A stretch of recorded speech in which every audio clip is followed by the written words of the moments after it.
તો અરવલ્લીના મોડાસામાં વિકાસના નામે લોકોના આરોગ્ય સાથે ચેડા થઈ રહ્યા છે।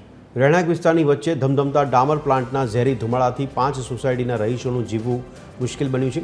શહેરની પંચવટી, શિવાલય, શ્યામ અને શિવાલિક જેવી સોસાયટીઓ અત્યારે પ્રદૂષણના કાળા ડિબાંગ ધુમાડા નીચે દબાઈ ગયું છે। રહેણાંક વિસ્તારની બિલકુલ નજીક આવેલા એક ડામર પ્લાન્ટના કારણે સ્થાનિકો પરેશાન છે। પ્લાન્ટમાંથી નીકળતો સતત ઝેરી ધુમાડો અને રજકણો સીધા લોકોના ઘરોમાં પ્રવેશી રહ્યા છે, જેનાથી શ્વાસ લેવામાં લોકોને તકલીફ અને ગળામાં ઇન્ફેક્શન જેવી ફરિયાદો પણ ઉઠવા પામી છે। મોટી કલ્યાણ ઇન્ફ્રાસ્ટ્રક્ચર જે ડામર પ્લાન્ટ આવેલો છે તે ખૂબ પ્રદૂષણ કરે છે।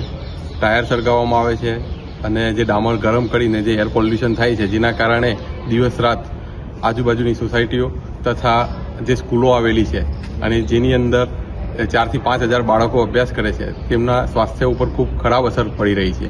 દિલ્હીમાં જે રીતનું પ્રદૂષણ છે એ રીતનું પ્રદૂષણ અમારે રોજ સવાર સાંજ લેવું પડે છે।